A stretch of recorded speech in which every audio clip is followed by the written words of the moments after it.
Dion Fortune, magia aplicada. 9. Un cuerpo mágico. James Branch Cabell escribió un relato sobre un hombre vulgar y mediocre, Felix Kenaston, que se creaba una personalidad imaginaria, llamada Orvendile, a través de la cual experimentaba peripecias emocionantes y grandes aventuras. Ese tipo de ensoñación es frecuente entre los niños, pero, ya de mayores, la vida cotidiana nos aprisiona entre sus muros, y un campo lleno de experiencias y experimentos fascinantes se pierde. Justo cuando empezaba a resultar fructífero. En las fantasías ajenas del cine y la novela encontramos un sucedáneo de las creaciones de nuestra propia imaginación, pues somos demasiado conscientes de nuestras propias limitaciones como para seguir confiando en nuestra imaginación. Cuando, en los estados psicopáticos, se da rienda suelta a la mente, la imaginación creativa produce cosas extrañas aún para nosotros mismos, puede aterrorizarnos con fantasmas extraídos de tiempos primigenios, o convertirnos en devoradores de lotos que se olvidan de la realidad.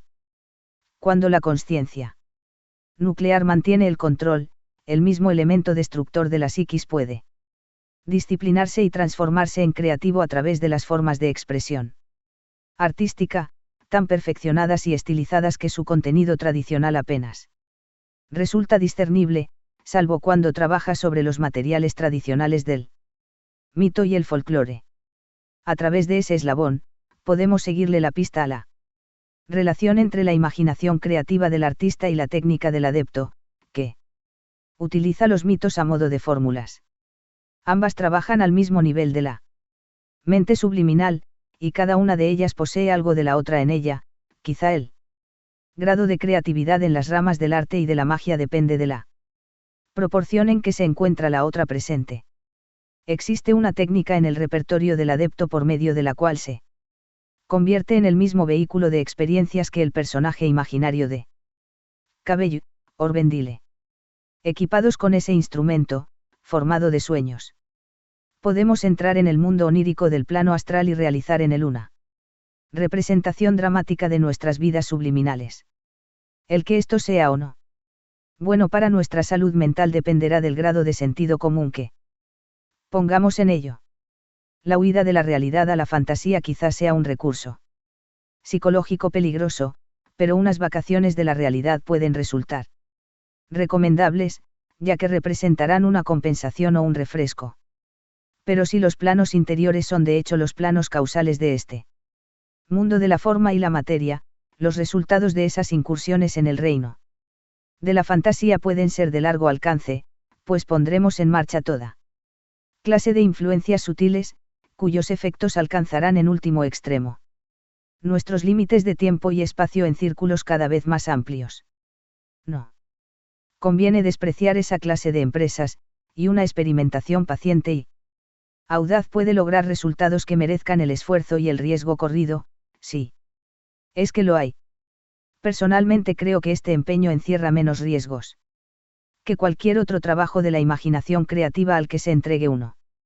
Después de todo, a un mal arquitecto se le puede derrumbar un edificio encima, y a un mal ingeniero caérsele un puente, mientras que cualquier otra obra del genio humano puede saltar en pedazos si esa es su naturaleza, pero por esa razón no tenemos que abandonar la tarea de la invención mecánica por demasiado arriesgada para constituir un campo válido para la iniciativa humana. Damos a continuación algunas notas sobre esta clase de experimento. Solo aproximativas, pues la tarea está en sus primeras etapas, pero quizá útiles.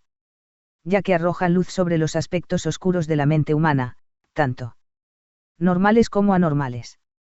Yo estaba bastante familiarizada con el método de entregarme a ensoñaciones parecidas a las de Kenaston encarnado en Orvendile, pero fui incapaz de practicarlas con éxito hasta que conseguí mi nombre mágico. Tanto si se lo da un maestro como si lo descubre uno mismo, el nombre mágico parece un punto importante en el proceso de formulación del cuerpo Orvendile, ya que, al parecer, desempeña el mismo papel que el grano de arena en la formación de una perla. La psicología de los usos del nombre mágico necesita un estudio más a fondo del que yo soy capaz de realizar en estos momentos, sin incurrir en digresiones. Baste decir que sus usos son tradicionales y que he demostrado su eficacia en la práctica. Como la mayoría de las personas dotadas de una gran imaginación, me entregué con frecuencia a ensoñaciones en las que era el centro de aventuras románticas, como la mayoría de los escritores de obras de ficción, he puesto siempre algo de mí misma en mis personajes. No obstante, la creación de una personalidad mágica es algo completamente distinto, pues si se desea que tenga algún valor, deberá ser en todos los sentidos mayor que uno mismo, y cómo puede ser la parte mayor que el todo del que surge. El problema se resuelve al parecer retornando en el pasado de nuestra historia evolutiva hasta un periodo en el cual el intelecto no había borrado aún los niveles más primitivos de consciencia, y utilizando la mente de hoy en día para dirigir y encauzar las actividades subliminales. Se trata de hecho del método del psicópata, pero al revés, pues en su caso son los niveles primitivos los que se elevan y anegan la mente consciente, usurpando el trono del núcleo de la consciencia. Puede ser que el empleo del nombre mágico tenga cierta relación con el proceso de remontarse en el pasado y de volver a despertar la modalidad de consciencia de una fase de desarrollo superada hace ya mucho tiempo. Los nombres primitivos son sonidos imitativos o frases descriptivas, por lo que las sílabas bárbaras de los nombres mágicos pueden servir para reavivar recuerdos en un alma que haya recorrido un largo camino. No podremos desplegar en la evolución lo que no haya sido previamente plegado en la involución. Nos olvidamos de que toda manifestación debe ir precedida por una fase de preparación. En las fases primitivas de nuestro proceso de evolución, poseíamos poderes que tuvieron que ser sacrificados para lograr los poderes superiores de la mente humana. Sí, al tiempo que retenemos esos poderes, logramos recuperar los secretos perdidos, dispondremos de los medios necesarios para crear una consciencia orvendile que trascienda los límites de su creador, pues habremos sumado el pasado al presente, o, si se prefiere utilizar otra terminología, habremos ampliado nuestra consciencia hasta los campos normalmente ocupados por la subconsciencia.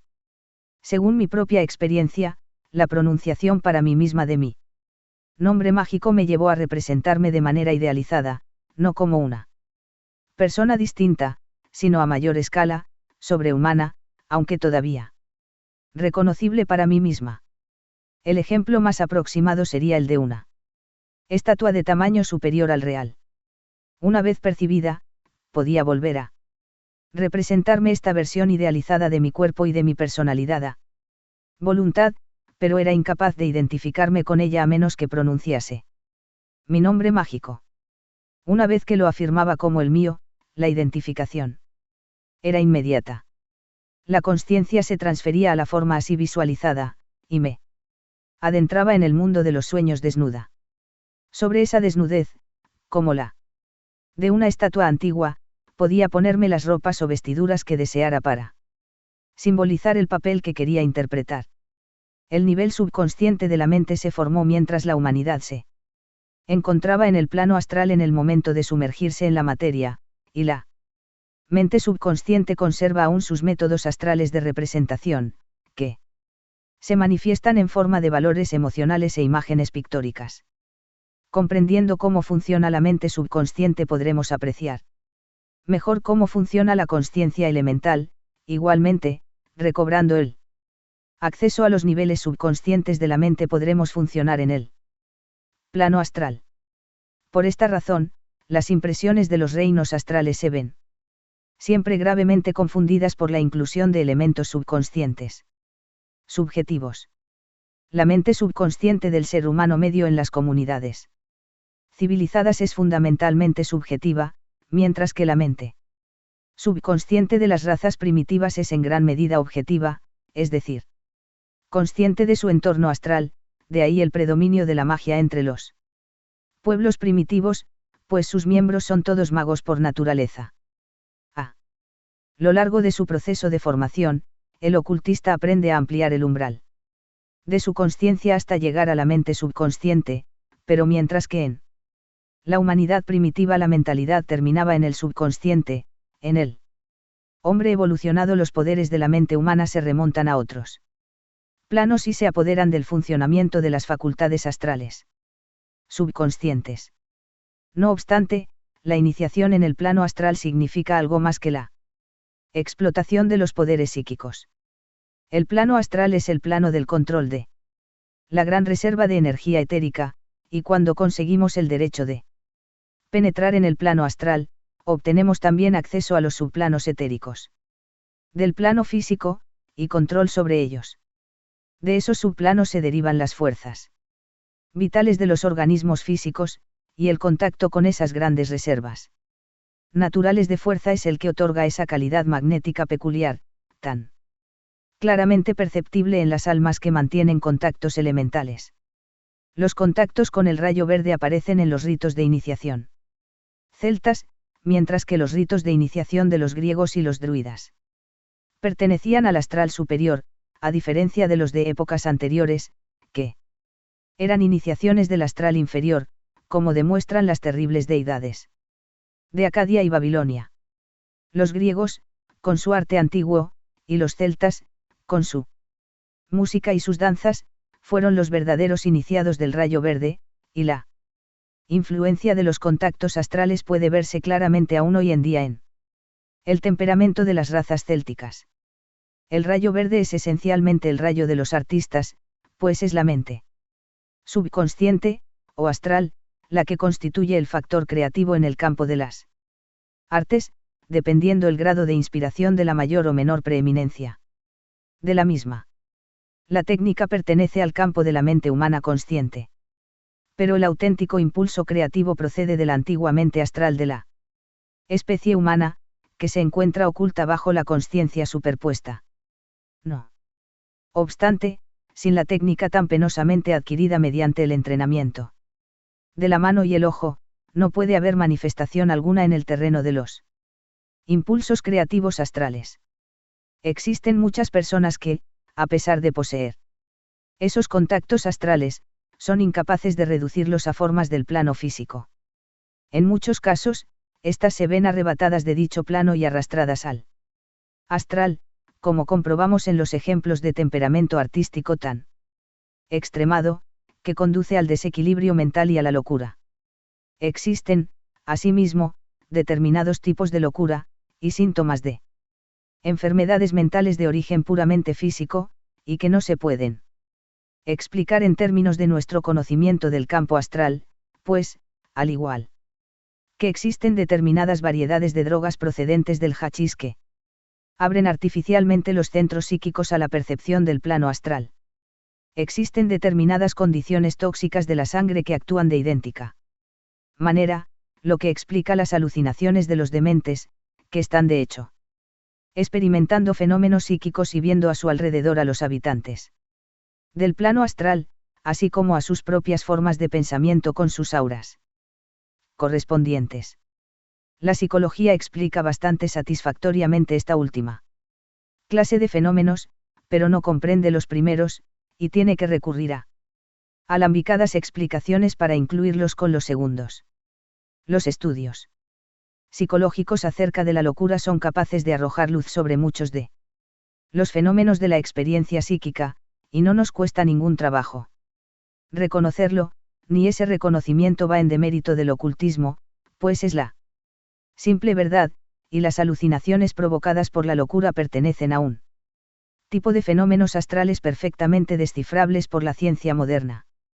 No obstante, quedan aún muchos fenómenos y procesos que esperan ser explicados mediante esos procedimientos, y cuando la ciencia, sobre todo las ciencias que se ocupan de la personalidad humana, tanto en sus aspectos físicos como mentales, se den cuenta de la función y la naturaleza de las influencias astrales que influyen en la materia tangible, se habrá dado un gran paso adelante y se inaugurará una nueva era de descubrimientos científicos. De momento nos encontramos aún en vísperas de esa comprensión, como la gota de agua que empieza a surgir por la boca de un grifo, cuando la fuerza de la gravedad supere a la atracción capilar, la gota caerá y comenzará a fluir el agua. Cuando se comprenda la existencia de realidades invisibles e imponderables, se abrirá una nueva era de descubrimientos científicos y de logros terapéuticos. La falta de esa comprensión es la que todavía frena a la ciencia en el momento actual y aborta líneas de investigación tan importantes como las del cáncer y las glándulas endocrinas, ambas, como bien sabe el ocultista, íntimamente relacionadas con el plano astral. Podemos preguntarnos por qué los estudiosos serios del ocultismo, y no se desea en los misterios ninguno que no lo sea, deben buscar el contacto con el rayo verde en la era actual, cuando disponen tanto de los contactos herméticos como de los cristianos. El estudioso del hermetismo los busca para completar sus iniciaciones, para poder hacer descender los poderes desde los planos superiores hasta su manifestación final en el plano físico. Esos contactos le son especialmente necesarios si es al mismo tiempo un terapeuta esotérico, pues tanto el proceso de la enfermedad como es de la curación se hallan estrechamente ligados con las condiciones astrales, que influyen directamente en la consciencia e indirectamente en el cuerpo físico, a través de su efecto sobre el doble etérico. El terapeuta esotérico debe poseer, por tanto, y necesariamente, los contactos con el plano astral. X, el campo oculto hoy en día. La publicación de 2 importantes libros sobre magia, T3 grados Fahrenheit Life, de Israel Regardie, y Magic, del maestro Therion, Aleister Crowley, hace aconsejable que la fraternidad de la luz interior defina su posición sobre estos temas. Para cualquiera que compare estas 2 obras entre sí, o con él método que se explica en mi libro The Mystical Kabbalah, quedará claro que en los 3 se utiliza el mismo sistema. Conviene, por tanto, hacer una explicación, para que no se acuse a nadie de plagio, de robarles las ideas a los demás, pero también para que no se nos considere a ninguno como relacionado o representante de los otros 2. La explicación de esta coincidencia es bastante sencilla, las 3 obras se basan en las mismas fuentes, que yo he calificado en todo momento de tradición esotérica occidental. Esta tradición fue reorganizada y puesta a disposición de los estudiosos en lengua inglesa por el difunto Sir L. MacGregor Mathers, a cuyas manos llegaron toda una serie de mensajes cifrados, y que contaba con los conocimientos ocultistas necesarios como para utilizarlos. Mathers afirmó haberse puesto en contacto con las fuentes de las que emanaban dichos mensajes, y existen evidencias objetivas que lo demuestran.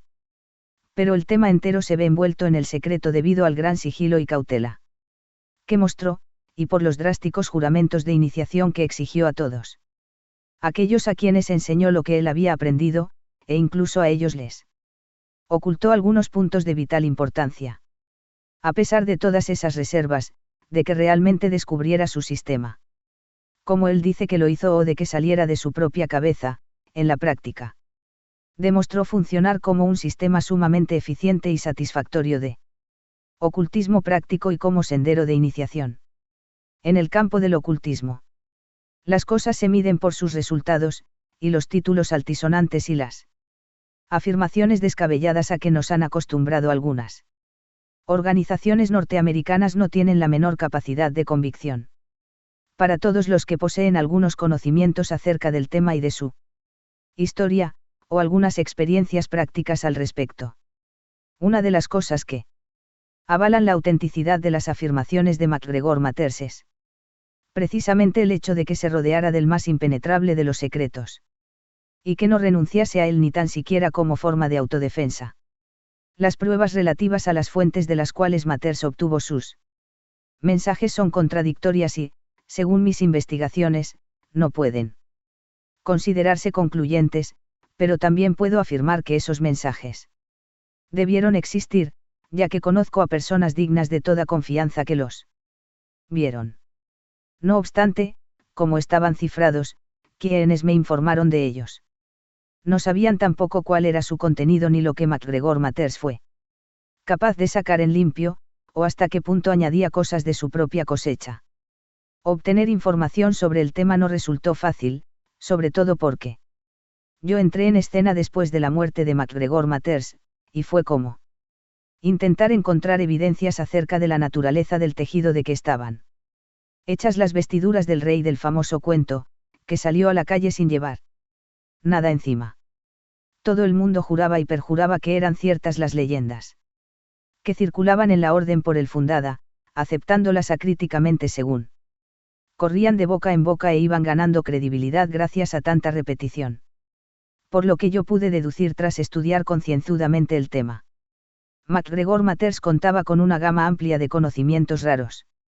Pero no demasiado exactos ni profundos, lo que posibilitó el que estudiosos y especialistas descubrieran en ellos numerosas lagunas. No obstante, llegó a las raíces de la cuestión, pues supo ver la importancia mística y filosófica de lo que había logrado intuir en campos tan difíciles como la alquimia, la cábala y la egiptología. Mediante la curiosa concatenación de fuerzas invisibles que nosotros llamamos casualidad, le llegaron los famosos mensajes cifrados, y en ellos descubrió las fórmulas que constituyeron la base de sus rituales. Le proporcionaron las claves necesarias para desentrañar la extraña masa de datos metafísicos que él había identificado ya con una especie de cerradura. Insertó la llave psíquica en la cerradura metafísica y comprobó que funcionaba, con lo que quedó abierta la puerta de la consciencia supranormal. Desconozco en qué medida las ceremonias por él usadas aparecían descritas en los mensajes cifrados, y qué parte de las mismas fue extraída por el propio Matters de sus conocimientos, con ayuda de las llaves que le habían proporcionado esos mensajes, pero, por lo que sé, estoy segura de que el sistema por él creado contenía elementos que se salían de lo normal, que no eran simplemente fruto del estudio, por arcano que éste fuese. Si MacGregor Matters fue el único autor original de ese sistema, debemos considerarle como uno de los hombres más grandes del mundo, pero, por lo que yo pude ver de su orden, creo que no lo fue. El efecto de las ceremonias y métodos enseñados por él fue lograr experiencias psíquicas y ampliaciones de la consciencia de lo más notable. Para todos aquellos que poseían un mínimo de capacidad psíquica, los métodos y objetivos de dichos procesos eran enseñados de forma inteligente. Al menos en los grados más elevados de determinadas secciones de su orden. Y los que estaban debidamente preparados eran capaces de conseguir esos resultados a voluntad. Además, el efecto de los experimentos repetidos era cumulativo. Por métodos psíquicos conseguían de hecho los mismos resultados alcanzados por otras personas mediante el empleo de drogas como el hachís y la mescalina, pero sin los efectos perniciosos que se derivan de aflojar las riendas de la mente por medios físicos. A la luz de la experiencia así adquirida, los antiguos misterios se hicieron comprensibles, y las posibilidades de trabajo psíquico de esa manera desplegadas se volvieron sencillamente inagotables. Los diferentes estudiantes o discípulos variaban en cuanto a su capacidad para usar los medios puestos a su disposición, algunos se mostraron estériles, otros se asustaron para toda la vida al conseguir resultados prácticos con las fórmulas, mientras que otros se convirtieron en auténticos adeptos. Entre estos cabe destacar la figura de Aleister Crowley, que ha escrito varios libros sobre el tema del ocultismo. Bien con su propio nombre, bien con diversos seudónimos, entre ellos Maestro Therion, Frater P. Perdurabo, y otros. Unos 10 años antes de que yo entrase en contacto con la organización de Matters hubo conflictos y rumores de guerra. Resulta difícil saber quién tenía la razón, sobre todo cuando ambas partes afirmaban ser ángeles destacados por demonios. En cualquier caso, y como consecuencia de esas disputas internas, Crowley publicó la mayor parte de los secretos de MacGregor Matters en su revista, The Equinox, y Matters renegó de él y le maldijo. La orden sufrió duros reveses durante la Primera Guerra Mundial, y el propio Matters falleció en París durante una epidemia de gripe. Cuando yo entré en contacto con la organización, la llevaban fundamentalmente viudas y ancianos con barba blanca, y no parecía ser un campo prometedor para profundizar en los conocimientos ocultistas. No obstante, antes de establecer ese contacto yo contaba ya con numerosas experiencias en el terreno del ocultismo práctico, e inmediatamente reconocía la existencia de un tipo de poder con el que no me había encontrado nunca antes, y no tuve la menor duda de que me encontraba sobre la pista de una tradición genuina, a pesar de su inadecuada forma de presentarse. Por alguna razón que solo ellos conocían, los jefes secretos de la orden habían escondido las aclaraciones e interpretaciones en lo más recóndito e interno de sí mismos, y se dedicaban a empollarlas como gallinas cluecas que estuviesen empollando huevos de porcelana.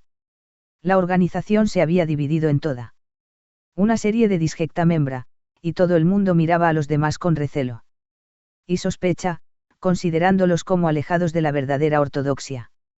Yo, por mi parte, me negué a descender a las miserias humanas propias de esas disputas, me limité a aplicar el sistema, y el sistema dio frutos. Creo que algunas otras personas hicieron lo mismo, entre ellas M.R. Regardie. En cualquier caso, en sus 2 libros, Tegarden grados Fahrenheit Pomegranates y Tetree grados Fahrenheit. Life, enseña el sistema de la aurora dorada tal como yo lo aprendí en las diversas ramas de la orden a las que he pertenecido. M.R. Regardie reconoce su deuda tanto con MacGregor Matters como con W.Y.A.N.N. Westcott, pero solo cita párrafos de las obras publicadas de ambos. Cita mucho a Crowley, especialmente a su obra en 4 tomos, Magic, en la que aparecen reeditados algunos de los mejores artículos de Equinox y otros materiales adicionales, y su punto de vista refleja con exactitud los mejores aspectos de las enseñanzas de Crowley, por lo que he llegado a la conclusión de que su fuente de inspiración ha sido la orden de Crowley, la Alteza. Alteza, y no la de Matters, la Gedón. No obstante, la orden Alteza extrajo su sistema mágico de la Gedón, por lo que, para todos los fines prácticos, puede considerarse que Regardie utiliza el sistema Matters, igual que yo. Recomiendo sin vacilaciones los 2 libros de Regardie, Tetree grados Fahrenheit. Life en particular es una obra magnífica, en mi opinión el mejor tratado sobre magia jamás publicado. El libro Magic, de Crowley, que Regardie cita con bastante frecuencia, y con el que se reconoce en deuda, es también muy valioso para quienes pretendan estudiar el tema de la magia, pero solo si están a un nivel muy avanzado. Su calidad literaria es desigual, y como los restantes escritos de Crowley, contiene numerosas escabrosidades y groserías, al tiempo que buena parte del mismo resulta deliberadamente oscuro y enigmático. Además, las fórmulas sobre las cuales trabaja podrían ser consideradas como adversas y malignas por los ocultistas acostumbrados a la tradición cabalística, ya que emplea 11 en lugar de 10 como batería de golpes para ceremonias mágicas, y el 11 es el número de los Kulipot o Sepirot malignos, por lo que, cuando se utiliza una batería de 11, se está invocando a los Kulipot. En el texto no se da la menor indicación al respecto, lo que constituye una auténtica trampa para el estudioso que no lo sepa de antemano. Crowley también cita el norte como el punto cardinal santo al que puede girarse el adepto para realizar una invocación, en lugar del este, donde nace la luz, como se dice en la práctica clásica. De hecho, al norte se le denomina el lugar de la mayor oscuridad simbólica, y es el punto cardinal santo de una única secta, la de los Yézides, o adoradores de los demonios. Resulta, por tanto, evidente que el estudioso que sea lo suficientemente osado como para experimentar con una batería de 11 golpes y una invocación hacia el norte, entrará en contacto con lo que la mayoría de la gente consideraría fuerzas indeseables. No obstante, Crowley posee una notable intuición sobre todo lo referente a la filosofía del ocultismo, y cuando se dedica a explicarla, es un escritor de lo más esclarecedor. Yo no tengo el menor reparo en considerarme deudora de sus escritos teóricos, mientras que, en lo referente a sus métodos prácticos, considero que son algo muy distintos y, en mi opinión, demasiado peligroso como para intentar aplicarlos. Si interpreto los signos como es debido, MacGregor Matters, Crowley Regardie y yo misma trabajamos todos basándonos en las mismas fórmulas. Las contenidas en los misteriosos mensajes cifrados descubiertos por Matters. Regardie se basa en Matters a través de Crowley, aunque supongo que será consciente de las alteraciones de las fórmulas introducidas por este, ya que no aparecen en sus libros, y las que él da son las mismas con las que yo me familiaricé en la Orden de la Aurora Dorada, y que considero válidas y eficaces, mientras que la versión que da Crowley de las mismas es adversa y destructiva, aunque no puedo hablar sobre este tema basándome en experiencias personales, pues nunca he tenido nada que ver con su método.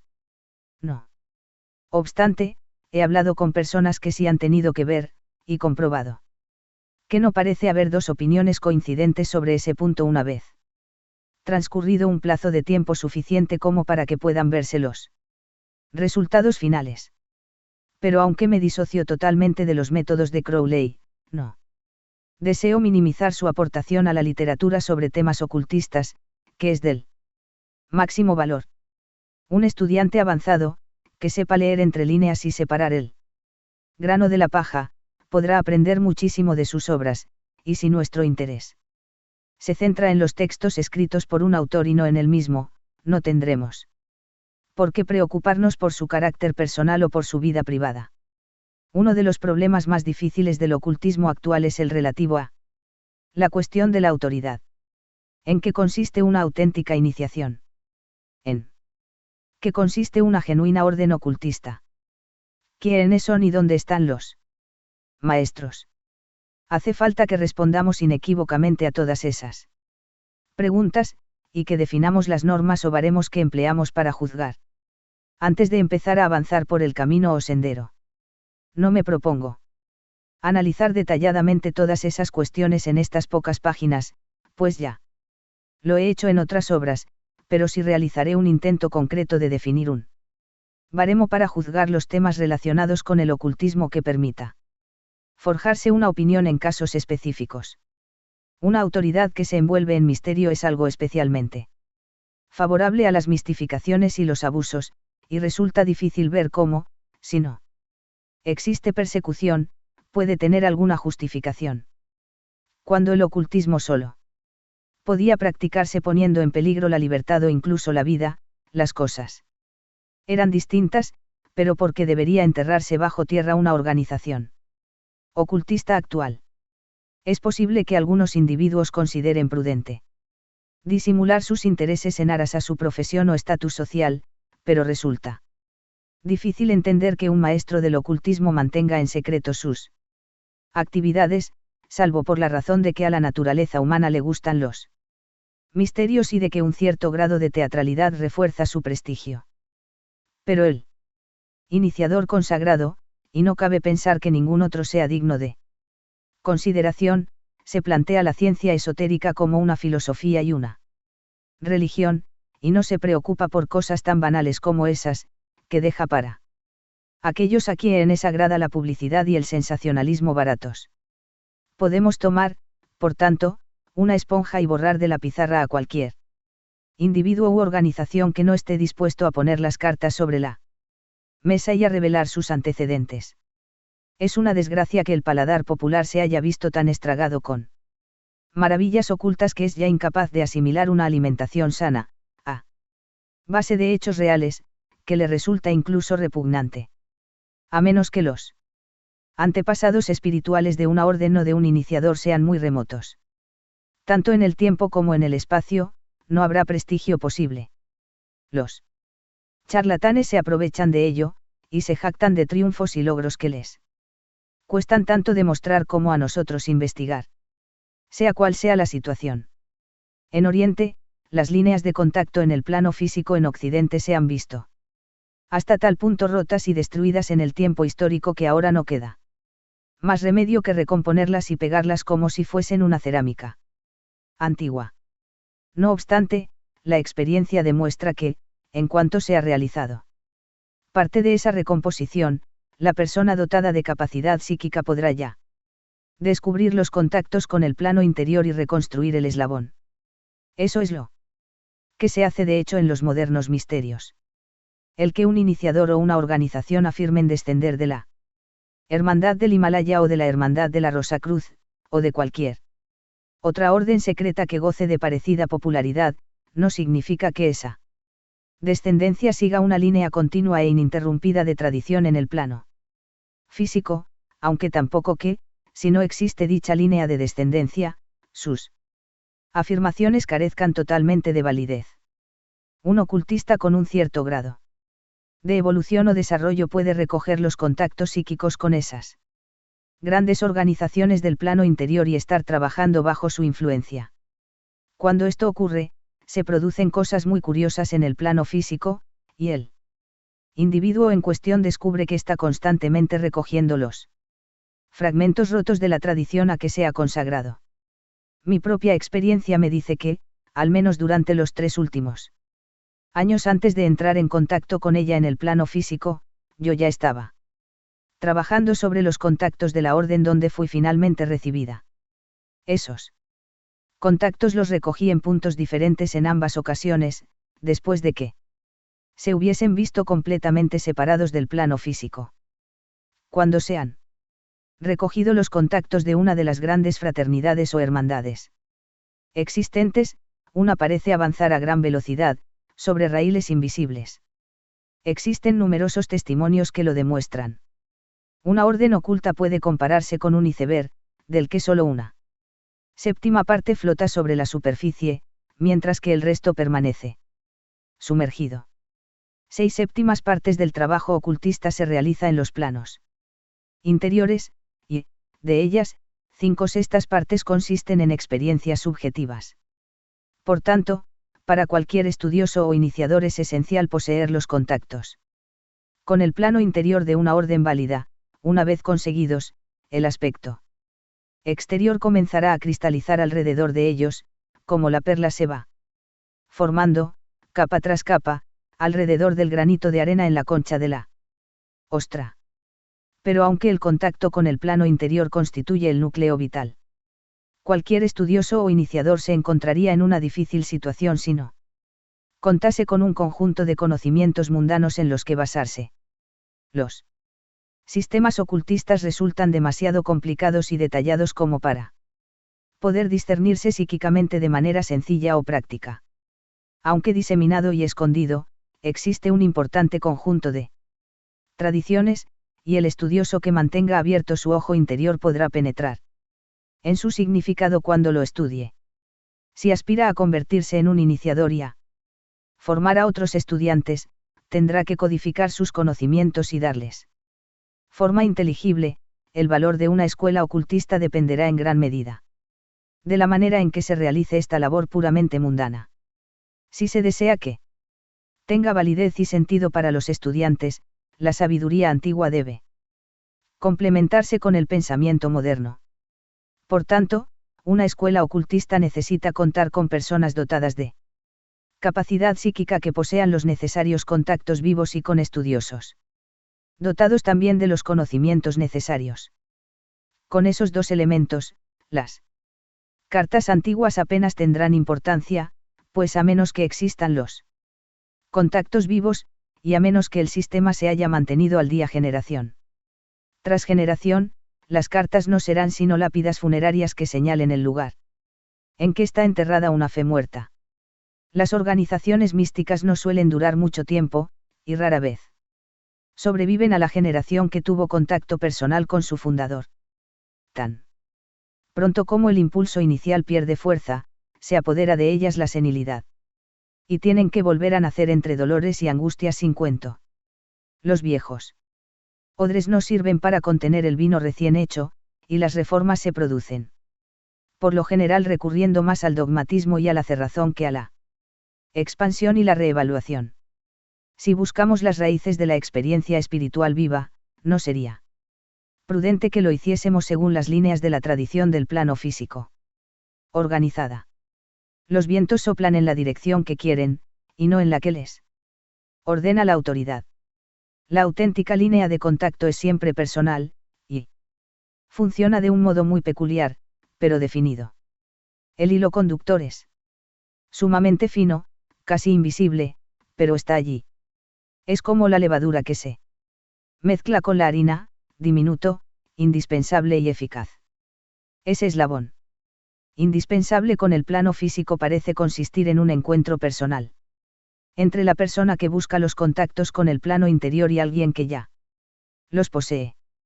En todos los documentos sobre la fundación de una orden se habla de ese encuentro entre su fundador y un inspirador o maestro iluminado, que le transmitió sus contactos en virtud de su magnetismo personal. Abraham, el padre del Israel espiritual, encontró esa figura misteriosa. Melquisedec, que vino a él con el pan y el vino para la primera Eucaristía. En vísperas de iniciar su magisterio, Jesús buscó a San Juan Bautista, el último de los profetas de Israel. Christian Rosenkreuz viajó hasta Damcar, o Damasco, en busca de un iniciador. Abramelin encontró a su maestro entre los ermitaños de un desierto egipcio.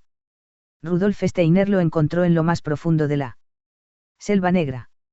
Madame Blavatsky conoció a un adepto hindú en los jardines de Kensington durante las celebraciones del jubileo. MacGregor Matters encontró los famosos y misteriosos manuscritos cifrados, y se comunicó con una dirección contenida en los mismos.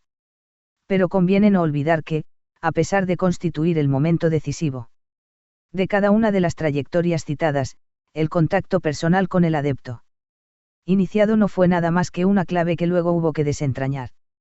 Madame Blavatsky tuvo que escribir sus obras y construir su organización. MacGregor Matters utilizó sus conocimientos únicos para dotar de cuerpo y forma visibles a un sistema del que solo recibió las claves. En cada uno de estos casos, la grandeza de la labor realizada dependió de la categoría y autoridad de quien la llevó a cabo. Debió haber otros muchos que también entraron en contacto con los maestros o iniciadores de estos grandes pioneros. Y que, sin duda, recibieron una iluminación adecuada a su propia capacidad. Pero que no llegaron a construir nada parecido a una organización ni dejaron su huella en el mundo. Asimismo, conviene señalar que todos y cada uno de los sistemas de esta manera fundados dieron cabida en sus estructuras a las debilidades intrínsecas de sus fundadores, que fueron creando las líneas de fisura por las que terminaron derrumbándose. Madame Blavatsky poseía muy poco discernimiento en lo relativo al carácter humano, y aunque su devoción y entrega a sus propios ideales era innegable, se mostró bastante imprudente en la línea seguida y muy poco escrupulosa en los métodos. El movimiento de vuelta a Blavatsky, con su condena de la teosofía moderna, debería recordar que las hierbas malas que pretende segar nacieron de las semillas por Madame Blavatsky sembradas debido a su imprudencia y falta de principios. También MacGregor Matters, que no poseía otra fuente de ingresos que su escuela esotérica, terminó debilitándola y destruyéndola con su desconfianza y afán de exclusividad. De todos estos hechos podemos extraer varias lecciones de la mayor importancia para la adopción o formación de unos criterios. Aprenderemos en primer lugar que, salvo en la medida en que consista en palabras escritas susceptibles de ser estudiadas, la tradición física no tiene demasiada importancia, ya que el auténtico valor de cualquier linaje espiritual radica en la mente de grupo de los planos interiores, que puede ser recogida mediante un contacto psíquico incluso por aquellos que no son continuadores o herederos de ese linaje mundano. Además, los herederos legales pueden fracasar lamentablemente en la tarea de mantener los canales abiertos, y convertirse, por tanto, en dirigentes ciegos de los ciegos. La función, y no los títulos heredados, es la que da derecho a trabajar sobre los misterios. En segundo lugar, aprenderemos que no basta con gritar Señor, en voz alta y persistentemente, que debe haber una preparación y organización adecuadas en el plano físico que permitan a las fuerzas espirituales encontrar un canal. Se ha dicho que la capacidad de persistir de una fe depende totalmente de su literatura. Todas las grandes fes o religiones tienen como núcleo un libro, la Biblia, el Corán o los Upanishads. Cuando un maestro espiritual recurre únicamente a la palabra hablada, apenas deja huellas tras de sí. Debe haber un libro, un libro místico o sagrado, que se dirija no a la razón y a la inteligencia, sino a la intuición y a la fe. Las afirmaciones específicas de la literatura neoteosófica de la escuela Besantlead Beater, que intentan esclarecer y convencer a la mente consciente, no constituyen la fuente de la que el movimiento fundado por Madame Blavatsky extrae sus fuerzas. The Secret Doctrine es el libro sagrado que mantendrá unido dicho movimiento aún mucho después de que °C Alcyone haya sido piadosamente olvidado. Debe haber siempre un libro, escrito bajo la influencia de una poderosa inspiración espiritual, que constituya el núcleo permanente de cualquier movimiento que desee sobrevivir a su fundador. Ese libro exaltará la consciencia de quienes lo lean y les pondrá en contacto psíquico con las fuentes de las que nació su inspiración, entonces podrán trabajar independientemente y por su propia cuenta. A la gente no le gusta que le den de comer indefinidamente con cuchara, y a menos que un sistema sea capaz de ofrecerle esos contactos vivos, solo conseguirá retener a las almas más jóvenes y débiles, sobre las que no se puede edificar movimiento alguno. Será interesante comprobar si los numerosos escritos de Rudolf Steiner permitirán la extracción de un libro así para sus seguidores. Yo personalmente dudo que sean de ese calibre. MacGregor Matters dejó tras de sí los espléndidos rituales de su aurora dorada, que, gracias a sus grandes dosis de simbolismo y a su eficacia mágica, constituyen una inagotable reserva de inspiración para los iniciados en su tradición que, en consecuencia, reaviva sus llamas en cuanto hay ojos capaces de verla y comprenderla. Nosotros contamos con un núcleo inspirador en la doctrina cósmica. También conectamos con los contactos de la aurora dorada. Desde el primer momento nos hemos esforzado por lograr que nuestro sistema actúe por sí mismo y con independencia de las enseñanzas personales. En el momento actual es algo así como una carretera arterial en construcción, hay largos trechos de autopista acabada, pero también cuellos de botella y estrechos puentes allí donde aún prosigue la construcción. Creemos no obstante que contamos en nuestro sistema con el necesario núcleo de permanencia, y que sobrevivirá a la generación que lo vio nacer, permitiendo la expansión necesaria para adaptarse a las necesidades de generaciones futuras, pues, después de todo, se trata de un sistema que depende más del método que de la doctrina. Elementos subversivos del movimiento ocultista. El movimiento ocultista ha sido siempre objeto de sospechas por parte de los poderes establecidos, lo que está hasta cierto punto justificado, ya que el secreto de que se rodea y con el que intenta protegerse atrae lógicamente la atención en lugar de evitarla. Además, ese sigilo y secreto puede utilizarse como cortina de humo para otras actividades que no tienen nada que ver con él. Ocultismo, como se ha hecho con frecuencia en el pasado.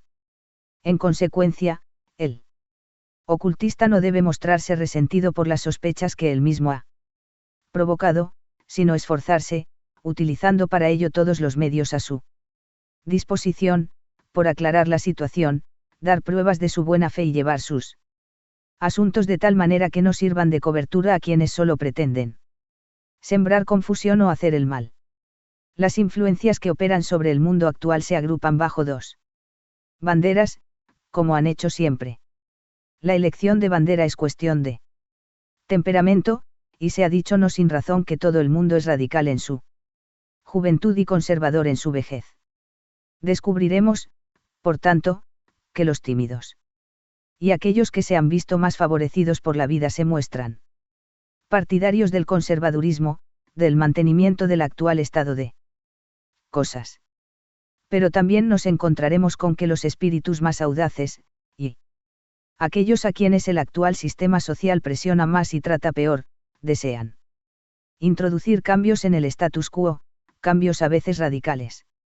En ambos campos encontraremos hombres moderados y hombres extremistas, pues también eso es una cuestión de temperamento.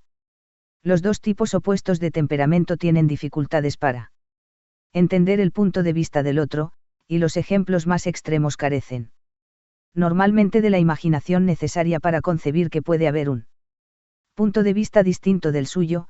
Por tanto, las relaciones tienden a volverse difíciles y llenas de acritud, y cada parte atribuye a la otra vicios que muchas veces no posee, o es conducida por solo una minoría pequeña y escasamente representativa.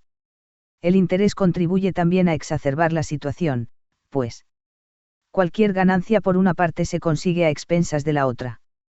Los dos campos tienden a armarse, produciéndose una continua guerra de guerrillas entre ambos que, de cuando en cuando, se transforma en campaña bélica a gran escala.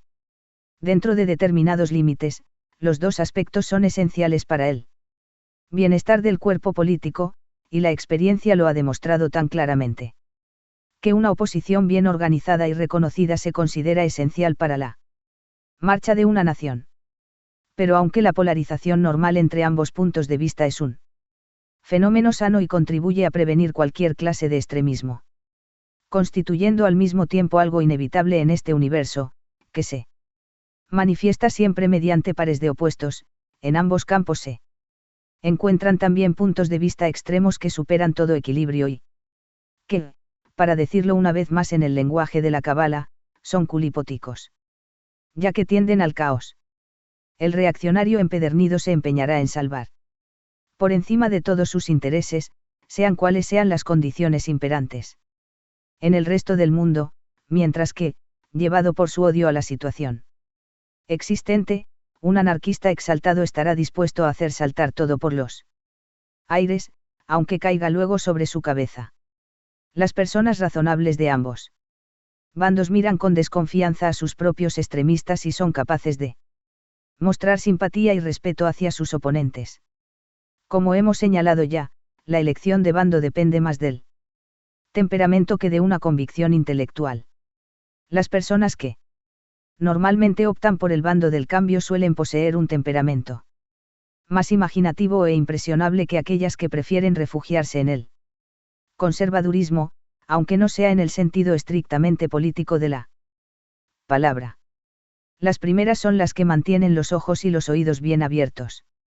Para cualquier novedad en cualquiera de las actividades del mundo, suelen mostrarse poco convencionales en la forma de vestir y comportarse, se dejan el pelo largo cuando los demás lo llevan corto, y corto cuando los demás lo llevan largo, en general reaccionan violentamente ante sus propios complejos.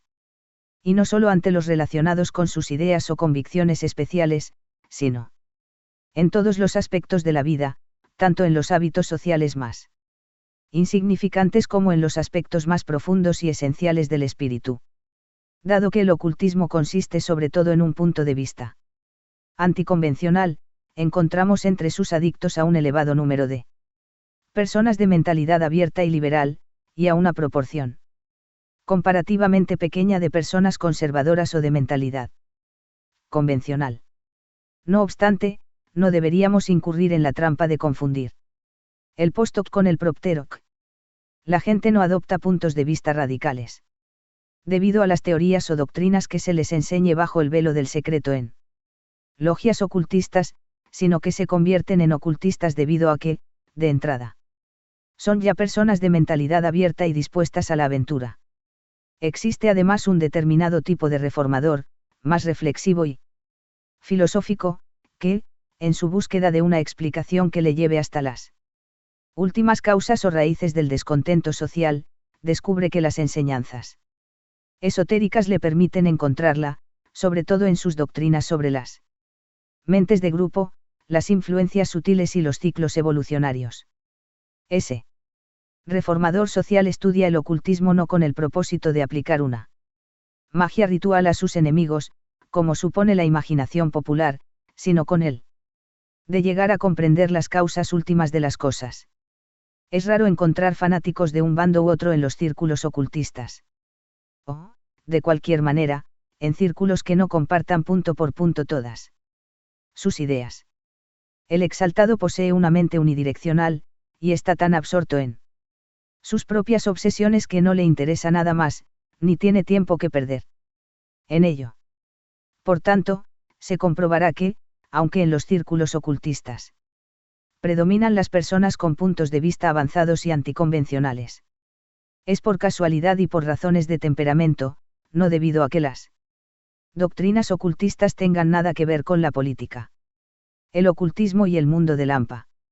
Aparte de lo que podría considerarse como una asociación genuina y sincera entre el ocultismo y las personas a ideas radicales y subversivas, y que es puramente accidental, dependiendo del hecho de que la misma clase de temperamento muestra cierta inclinación por una cosa y otra, no cabe negar que el movimiento ocultista se encuentra inextricablemente ligado con una peligrosa línea subterránea de actividades subversivas que las autoridades harían bien en vigilar. Ese secreto peculiar e innecesario mantenido por los ocultistas convierte a su movimiento en una cómoda cortina de humo para diversas actividades que no resistirían una inspección mínimamente detallada. Las policías de todo el mundo son conscientes de este hecho, y debido a ello vigilan estrechamente todas las organizaciones ocultistas. La naturaleza semipública y semiprivada de los procedimientos ocultistas se presta a las mil maravillas a los propósitos de personas cuyas actividades se ven regularmente vigiladas por la policía. Cualquier organización esotérica a la que se pida que reciba cartas a su nombre, pero dirigidas a otras personas, o paquetes que luego recogerá un coche privado, o incluso que deje utilizar su teléfono a extraños, debería ponerse inmediatamente en guardia. Todo el mundo sabe que la policía abre las cartas de los sospechosos y que interviene sus llamadas telefónicas, por lo que para esa clase de personas es de la mayor importancia encontrar lugares libres de toda sospecha en los que puedan recibir comunicaciones.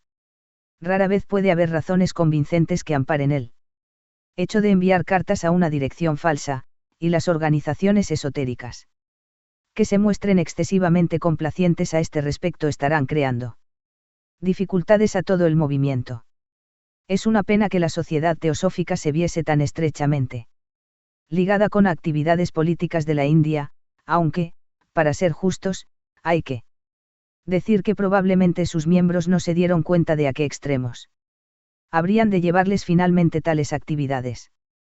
Como resultado de esa asociación, muchas personas creen que los movimientos ocultistas se resienten todos del mismo defecto, y temen que, si tienen algo que ver con ellos, se verán envueltas en todo tipo de complicaciones, por lo que limitan sus estudios a la teoría de la ciencia esotérica, sin ponerla nunca en práctica.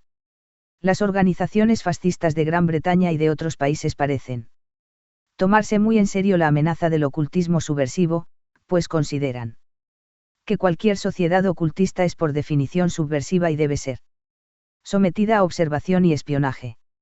Ninguna persona razonable debe mostrar la menor objeción a ser inspeccionada por los representantes autorizados de la ley y el orden, ya que de ese modo estará protegiendo sus propios intereses. Pero el detective aficionado es sumamente molesto y enojoso, sobre todo cuando espera encontrar bolcheviques en todas partes. Se ha exagerado el papel desempeñado por la drogadicción en los aspectos más turbios y menos recomendables del ocultismo. Las drogas utilizadas son las que provocan visiones, como el analonium y el hachís, que no crean hábito y que, al menos en Occidente, son consideradas drogas blandas. En cualquier caso, en las cantidades en que se usan en los experimentos ocultistas no pueden provocar daños permanentes. Las drogas que crean hábitos son las que o bien producen sensaciones de exaltación y de inmunidad al cansancio y la fatiga, o bien adormecen la consciencia y hacen más soportable una vida llena de dificultades y problemas. Las drogas que provocan visiones no pertenecen a ninguna de estas dos categorías. Nadie que las emplee solo para conseguir visiones correrá el peligro de volverse drogadicto, y, en cualquier caso, el analonium no crea nunca hábito.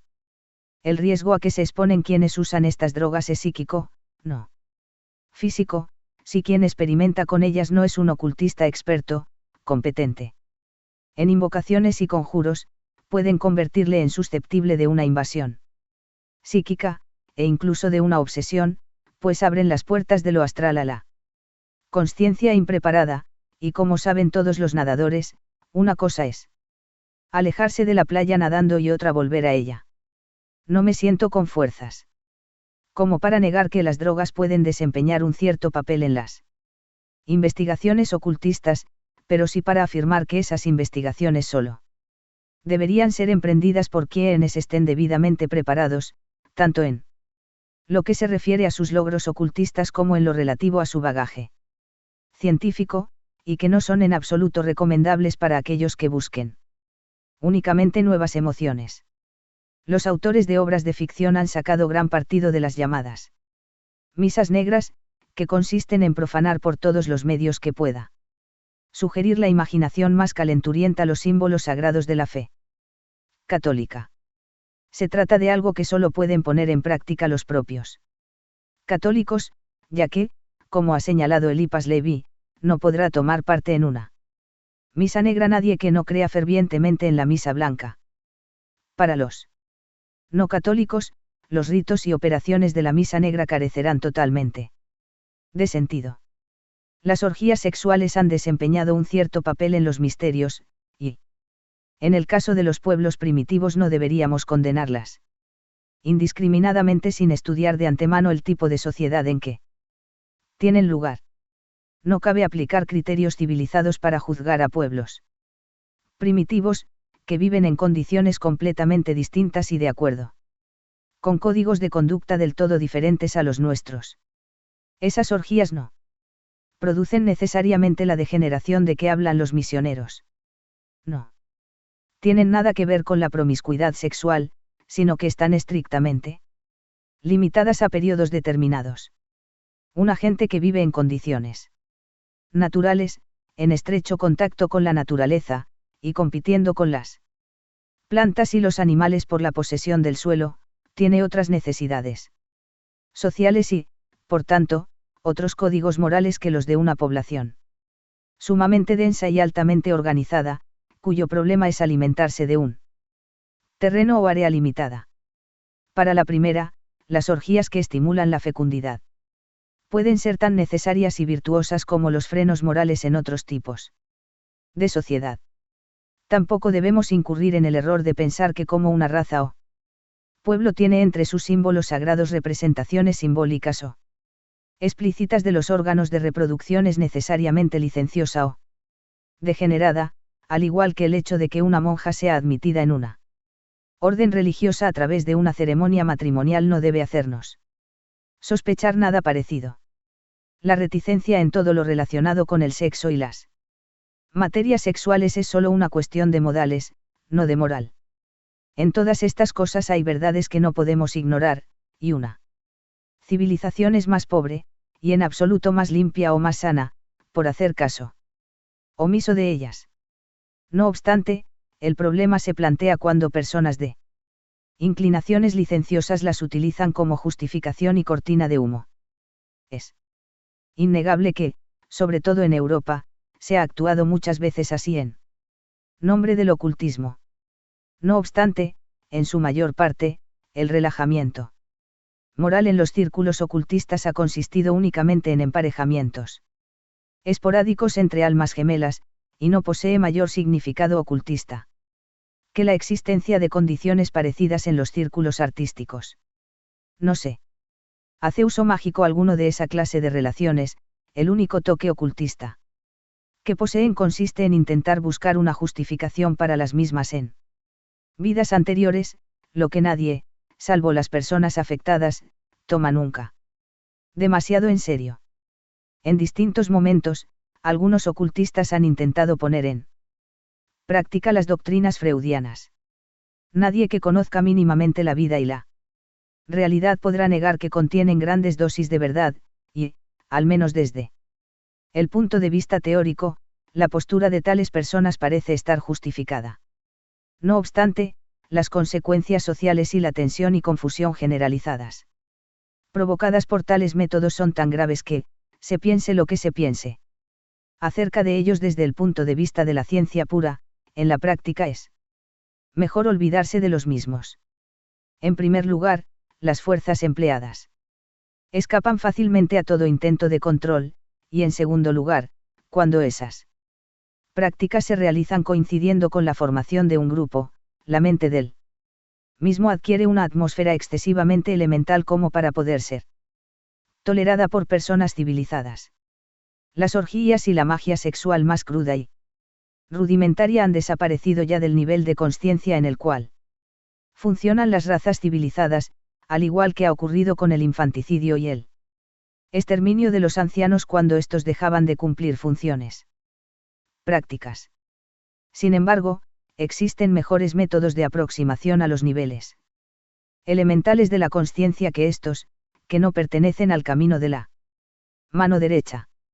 Mediante procedimientos puramente psicológicos, el psicoanalista consigue los mismos resultados, pero solo cuando se unen la experiencia del psicoanalista y el conocimiento del esoterista se llega a los temas más profundos y a las mayores alturas. En otros tiempos se extendió mucho el uso de vicios y anormalidades.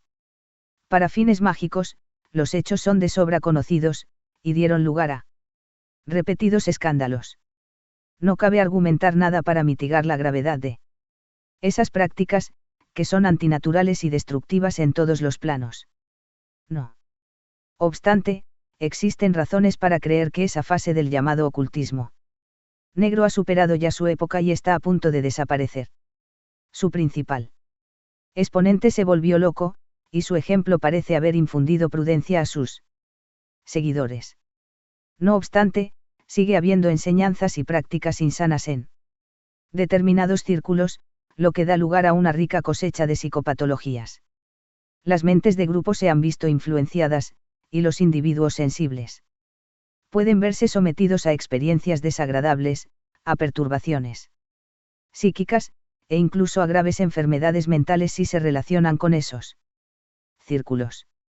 No quiero decir que los líderes o conductores de los mismos se hayan entregado al mal, pero demuestran no comprender apenas las fuerzas con que han entrado en contacto. Atribuyen los repetidos estallidos de problemas psíquicos en su seno a ataques ocultistas desde fuera, o a venganzas de las fuerzas del mal contra las que pretenden estar combatiendo, y no se dan cuenta que son como personas que han construido sus casas en las faldas de un volcán. No obstante, es probable que, con el derrumbamiento o desaparición del líder, la atmósfera se clarifique, y que los elementos realmente valiosos se desprendan de la abundante ganga que se ha formado a su alrededor. El peligro judío. En las naciones europeas ha habido siempre sentimientos antisemitas. En los últimos años se han publicado libros en los que se afirma que la Revolución Soviética fue obra de judíos, y que la raza judía, como unidad organizada, se plantea destruir la civilización. Entre ellos hay algunos en los que se intenta demostrar de manera concluyente que el iniciado judío es una persona especialmente peligrosa, y que cualquier movimiento ocultista en él que haya una elevada proporción de judíos debe ser una organización particularmente peligrosa. Para examinar los pros y los contras de una afirmación así deberemos estudiar primero las bases en que se apoya. ¿Cuál es la causa de ese antagonismo generalizado hacia los judíos? La mayoría de la gente diría que radica en que fueron ellos quienes mataron a nuestro Señor, pero la respuesta real debe buscarse en el hecho de que hay una mayor proporción de inteligencia y habilidad, y un menor porcentaje de virtudes marciales entre los judíos que entre cualquier otra raza.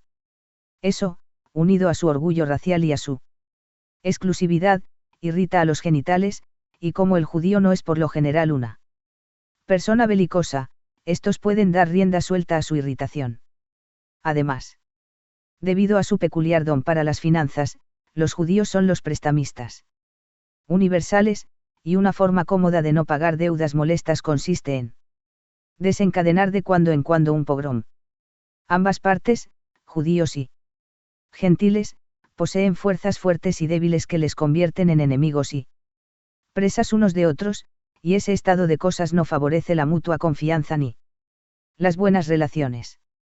Es innegable que entre los bolcheviques, al igual que entre los anarquistas, el porcentaje de judíos es bastante elevado. Y no resulta difícil encontrar la razón.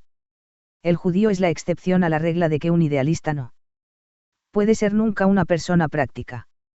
Cuando un movimiento idealista desea Un organizador eficaz, normalmente no lo encuentra entre los gentiles que lo integran. Los judíos han sido la columna vertebral del movimiento bolchevique por la sencilla razón de que, si se les deja solos, los rusos son incapaces de organizarse y totalmente imprácticos, por lo que los judíos se han visto situados en primer plano. Pero esto no es un fenómeno específico del movimiento bolchevique. Cuando intentó reformar la administración rusa y fundar su Estado sobre bases modernas, Pedro el Grande necesitó importar administradores alemanes, por la sencilla razón de que, tanto entonces como ahora, los rusos parecían incapaces de organizarse o administrarse. El judío destaca en los círculos revolucionarios, como en los literarios o científicos, debido a la gran capacidad y habilidad que se encuentra entre los de su raza. Pero, una vez más, no debe confundirse el post-hoc con el propter hoc. El judío se siente atraído por la tradición esotérica occidental debido a que está basada en la Cábala, la sabiduría mística de Israel, y porque su intelecto es de los que se adaptan con facilidad a la filosofía esotérica. Sin embargo, en el judaísmo actual parece haber una total ausencia de elementos místicos, salvo en lo que se refiere al sionismo, o nacionalismo judío. En el caso de las mujeres esto resulta especialmente marcado, pues en la religión judía no tienen ningún papel, como no sea el de aplicar al hogar las tradiciones levíticas. Esta carencia es intuida de forma especial por los judíos más reflexivos, que sienten la necesidad de ese tipo de misticismo que enseña el cristianismo, pero que no pueden aceptar la figura de Cristo. El judío y, sobre todo, la judía encuentran ese misticismo en el ocultismo, que es imparcial desde el punto de vista religioso y que, además, encaja en la tradición de Israel. Existen, por tanto, numerosos judíos en el movimiento ocultista occidental, en el que destacan, como en otros campos, debido sobre todo a su capacidad intelectual y fuerza. Cualquiera que estudie el tema desde el punto de vista de la historia y de la psicología racial se dará cuenta de que, como raza, la judía tiene más que perder que ninguna otra en cualquier situación de descontento y desorden social, ya que los judíos son los prestamistas del mundo, y lo primero que hace cualquier nación después de una revolución es suprimir las deudas, tanto las privadas como las nacionales. Por si fuera poco, los judíos no tienen nada de belicistas, lo que no quiere decir que no haya entre ellos individuos dotados para la lucha, como demuestra la historia del pugilismo, sino que sus principios religiosos aplicados a las costumbres sociales hacen muy difícil el mantenimiento de un ejército, si es que es posible organizarlo. En cierta ocasión, Jerusalén fue tomado por fuerzas enemigas debido a que los judíos se negaron a organizar su defensa por ser sábado. Sin embargo, no cabe la menor duda de que los miembros de la raza judía han desempeñado un importante papel en la marcha de la historia, concediendo o negando los recursos para hacer la guerra a monarcas o gobiernos belicosos. Pero esa actitud no ha dependido de una política nacional organizada, sino de la especulación y la aventura individual, y, en cualquier caso, cuando lo han necesitado, los gobiernos obligaron por todos los medios a los judíos a prestarles su dinero. Es digno de mención que, cuando los judíos llegaron a desempeñar puestos de hombres de Estado, lo han hecho con singular limpieza y valentía, sirviendo a su nación de adopción con enorme integridad y habilidad. El judío ha destacado siempre en el ocultismo occidental, de hecho. Durante siglos fue su único guardián, ya que la Iglesia reprimía toda clase de experimentación y especulación sobre temas espirituales con mano de hierro. La Cábala ha constituido en todo momento la principal salida para el judío de mentalidad espiritual para el que la filacteria representaba algo vacío, y la Cábala cuenta con la magia ceremonial y el psiquismo de alto nivel como sus aplicaciones prácticas. En Israel se encuentra la fuente inicial de la tradición occidental, y de ahí se deriva que los ocultistas occidentales deben poseer conocimientos sólidos sobre el idioma hebreo para poder desentrañarla. Bárbara jerga pseudohebrea que constituye la herencia de las logias poco preparadas. El fanático, que se ha hecho la idea de que la raza judía pretende destruir el orden social existente, considera como una de las mayores pruebas de culpabilidad del ocultismo el hecho de que la influencia judía se encuentre claramente en su seno. No obstante, podemos recordarle que lo mismo ocurre con el cristianismo, que hunde sus raíces culturales en el judaísmo. Desde el punto de vista histórico, no es San Pedro, sino Abraham, quien tiene las llaves del cielo para el mundo occidental. Sin embargo, la tradición esotérica no admite la idea de exclusiva, y la esencia de su espíritu radica en no blasfemar de ningún Dios que haya sido objeto de la devoción de los hombres. Ve todas las religiones como expresiones del espíritu del ser humano en lugar de como una revelación de un Dios celoso a su pueblo elegido. No puede acusársela ni de superstición ni de beatería. Cuando se le exige que tome partido en alguna disputa acerba, se limita a decir, que caiga la peste sobre vuestras dos casas. Dios actúa como el rayo, haciendo zigzags entre las columnas o pilares, y el centro de equilibrio se encuentra en el punto central de la columna central.